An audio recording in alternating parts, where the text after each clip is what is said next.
heard your cries, Guggen Nation, but too much of a good thing is bad for your health. So we're only doing this once a week. Buckle up, baby. It's time for ETN. Brought to you by All Pro Roofing on 1010XL.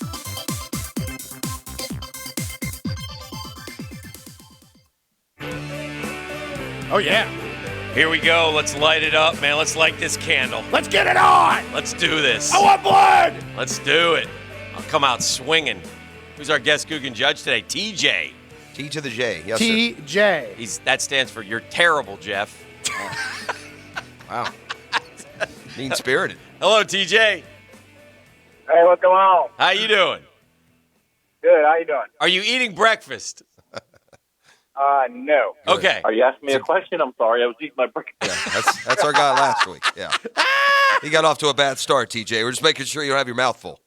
Ken, we can make fun because you got the prize. Yeah, he did. Ken, we've forgiven you, but it was yeah. very I never had a grudge against Ken. very out of form. Yeah, neither did I, but you can't stick around. By the way, TJ, for his efforts today, is going to go down and jam out. With JT. Saturday night. Some symmetry reverse around JT for TJ, James Taylor. Nice. And his all-star band at the VyStar Veterans Memorial Arena. That's this Saturday, 7:30. Well, so there you Save go. me a seat, TJ. TJ, They can't take it For away JT. from you. I don't know where the seats are, but see if you can get a mosh pit going. Dan, are you saying you're going to go to the concert with TJ? I'll go with TJ. Yeah, arm in arm, man. A little bit of pandering there, DA, TJ. I don't TJ. know if that's going over your head or not. Does that will First, that's a lie. First will of the all. SSW fly in a Whoa, venue heck yeah. of that ilk? You bet it will. I think at this point it's a basically standard operating procedure for any live concert event. They probably burn it at the Wiggles. It's almost any. Wiggles. It's almost You need it there. That's probably the most needed concert. I'm going to see Blippi. It's honey. almost any event, quite frankly. That's what I'm saying. Any live It's par event. for the course, Not dog. even music. You know, Whatever. right. If you're outdoors, indoors, If you're outdoors now if you got an assigned and there's seat, a lot of people, HMU. something's burning. Right. All right, just checking. Shall we? Let's play. On that note. Round one. Speaking of burning, Let's go. One thing was burning last night, that it was Jaguars legend Cassius Marsh's temper. He was very angry He was. after last night's Bears-Steelers game. Where the Steelers ended up victorious, and Cassius Marsh was on the receiving end of a taunting penalty, but he said he was, right before the flag was thrown, backed into by the lead official, and he wants the league to do something. I guess my question to you is, will they? I think they will. I think they'll see. Listen, they got rid of the stupid pass interference thing, right? They realized that was dumb. And I think they'll realize this is dumb too. Taunting's got to go. You can be unsportsmanlike, and you still know what's unsportsmanlike. But there's no reason for this taunting rule. So, and it won't happen now. It's not like baseball where all of a sudden they're going to legislate in the middle of the season. But at the end of the year, when the rules committee meets, I would predict that those knuckleheads will get rid of this one. Yeah, I think it doesn't work. I think Beef was asking, are they going to do anything about Tony Corrente, the lead official, intentionally making a cheap shot physical contact with the player? I don't know. Let's put it on the NFL. I know if a player ran by an official and gave him a little chank like that, he'd probably be suspended and fined some ungodly amount. I couldn't believe what I was seeing when he did that. He stared the guy down, and then he bumped, hey, ref, it's bad enough you break hearts and steal souls every Sunday. You got to go now like hip checking the players as they run off the field. Did you see him look at his page right before he called it? Yeah, he saw Cassius Marsh. He had an old roster. He actually thought he was calling a penalty on the Jaguars. That's why he called it, because they're so used to doing that.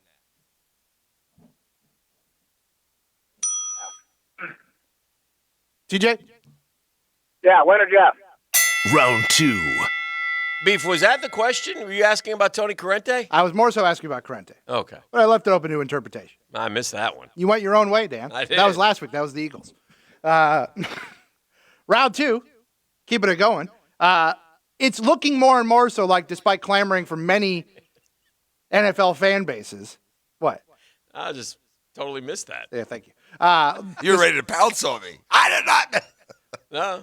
All right. Despite clamoring from a lot of NFL fan bases, including a lot of the fans here locally, it looks like Odell Beckham Jr. will go unclaimed on waivers.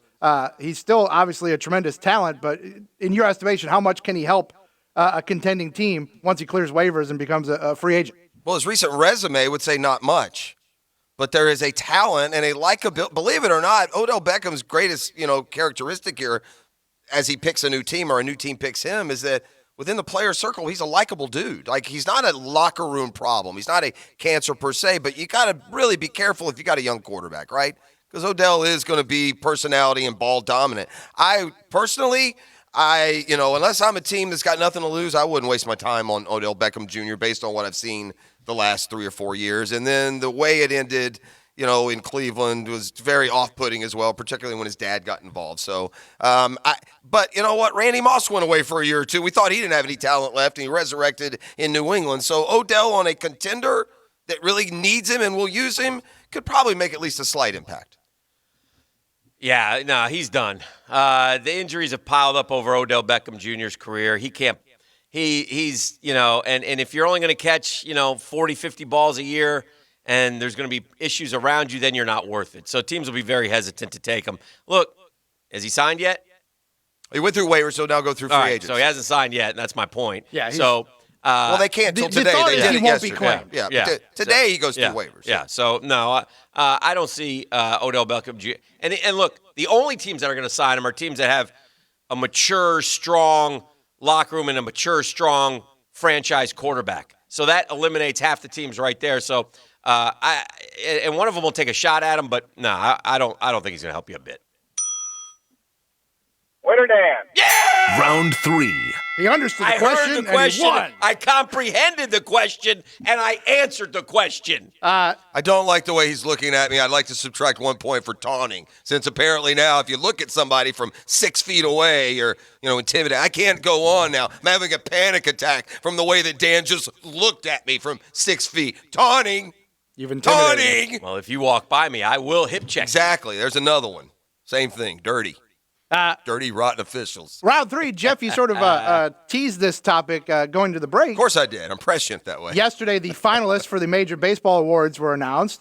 Shohei Ohtani, the runaway favorite to be the AL MVP. It's a little more muddy on the NL side. There was a while where Bryce Harper was the favorite, but he faded down the stretch. So who do you think is going to take home the hardware on the National League side? The finalists, by the way, for what it's worth, are Harper, Washington's Juan Soto, and the Padres' Fernando Tatis Jr.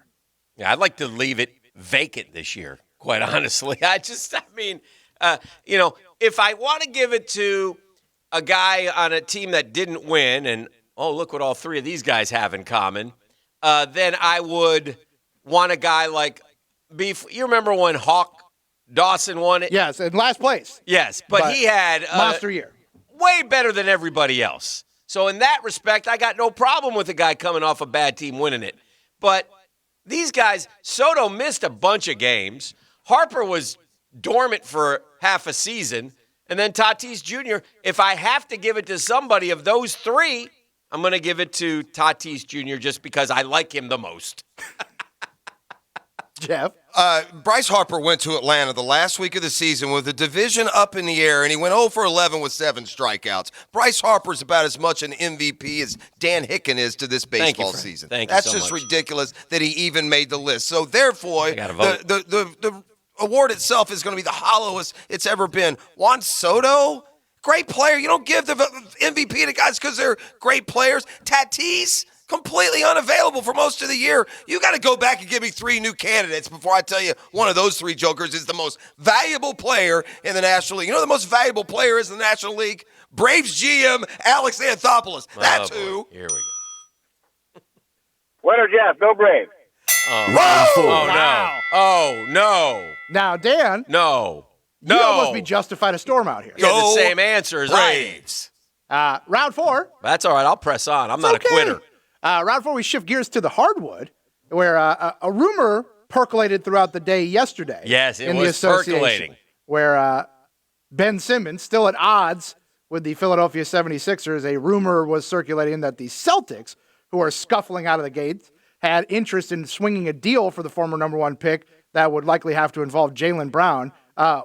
Would you, were it your call to make, would you want to acquire Ben Simmons at that kind of price, or is it not worth the risk? Okay. Again, this one is beyond simple. This one's simpler than Odell. I'd rather be a football team that gets Odell Beckham Jr., already knowing what the judge feels about him, than I would be a basketball team getting Ben Simmons. To revisit one final time, Game 7 of the NBA Finals, with the ball under the basket wide open, my man Ben Simmons was too afraid to shoot the ball for fear that he might get fouled and have to go to the foul line where he was shooting like 28%. Ben Simmons is allergic to success. Ben Simmons should have come to the NBA in a different vehicle, not the Class A franchise vehicle, but the good, solid third contributor vehicle. And then you could be a valuable addition to a team. But he's presented as a franchise player. He's paid like a franchise player, and he certainly did not respond like a franchise player. Broderick Thomas, Willie Hernan Gomez, Bruno Fernando, Sammy Hauser, maybe Al Horford expiring. Those are the guys I'm offering for Ben Simmons if I'm the Celtics, okay? Yes, Ben Simmons needs to go somewhere else and will be able to help another team. And he's not going to help the Sixers. That party's over. That divorce is pending. But you are not giving up Jaylen Brown to get Ben Simmons. You're not giving up anything. I'll take Ben Simmons. I'll give you a second-round pick and Willie Hernan Gomez. But I ain't giving up Jaylen Brown, baby. Poor Willie Hernan Gomez. Sorry, Willie. What did Willie do to you, Dan? Today. You threw Bruno Fernando. Aren't that the same guy or That's no? a different guy. Bruno Fernando. You can add. Those are guys on the Celtics roster. Bruno's a former Hawk, by the way. Shout out, Bruno. TJ? Winner Dan. Oh, that's a shame. Welcome to round 5. Boom, boom, and boom. prepare to die. Again, Bang, bang, bang. another taunting penalty. We're back to 2-0. Back. Throw the flag. I don't understand how he's allowed to show this kind of emotion and flag, quite frankly, Will. intimidate. He's trying to intimidate me. I get a flurry. My heart gets a flurry. I get afraid when he glares at me, you know? How ridiculous does this sound? Add 20 yards in an NFL player's perspective, and let's review that taunting penalty. The refs suck. Is there any way I can work Willie Hernan Gomez into the round 5 answer? Well, it is a hoops question, Dan, so you may be able to swing it. Oh, boy. Lastly, Dan, you mentioned when they battle the Musk Charter School tonight, Elon, the Florida Gators opened their basketball season. Yes. ESPN projected them 7th in the SEC. So I'll ask you guys, that's kind of slap in the middle. Is that about right? Too high, too low? I think that the Florida Gators are going to be better than that. I was talking to my good friend Patrick Young, if I can name drop, now of the SEC Network, yesterday. And Patrick told me the kid from Penn State is the real deal and is going to be balling for the Gators. Their transfers that they got in are better than the transfers that left. And here's also one other small fun fact for you guys to ruminate on today as we get ready to play Elon. If you need to work up some angst for Elon, just remember this, Gator fan. Elon spelled backwards is Noel. It's very poignant on your part. Thank you, Frank. So much to unpack here. The first Noel. Well, first thing, I wasn't going to say anything, but I was on the phone yesterday with Jay Billis. It's a lot. Yeah, ESPN's Jay Billis, and he was going through his top 64, Fabrication. and I didn't really quite like what he told me, so I called Dick Vitale, and so Dickie V and I were kicking it around yesterday afternoon, and I asked him, Dickie V, 7th place in the SEC right now, how does that sound? And he said, listen, baby, I got to be honest. I don't know who's best in the SEC yet, baby. They're all airport teams. We got to play a couple of games. Tell me who the other 6 are. No one knows. We haven't played a game yet. Mike White will do this year with the Gators what Mike White does every year with the Gators. He'll finish a couple of clicks higher in the regular season than you expected. He'll make the tournament, win a first-round game, and then you'll cross your fingers for making the Sweet 16. Winner Jeff. Yes, sir! That's what we're talking about. We got a parade tomorrow in Cobb County. Woo! Smooth Tennessee whiskey. TJ, you stay on the line. Beef's going to get all your information. Do not give him that 3-digit code. He does not need that. It's important for identification, TJ. That stands for Terrible Jerry. Terrible Jerry You Judge. could have gone terrible Judge. Oh, Terrible they did. judge. Drop the ball here. I thought that's where he was going when we started. I'm gonna rename TJ to DH. Hey, That now. does stand for Dan Hicken, if you know what I no. mean. Or how about DB? Hey, man. How about Easy. DB, Easy. TJ? Easy. You know what that stands That's for? That's the 15-yard Bag. penalty. Dearly beloved. There it is. Yeah, thank you. I had a little 2-game losing streak. I needed that. This is the drill. It's a Golly. Catlin Truck Accessories I Tuesday. dominated round 5. Dominated. We're just getting started. He lied and I dominated.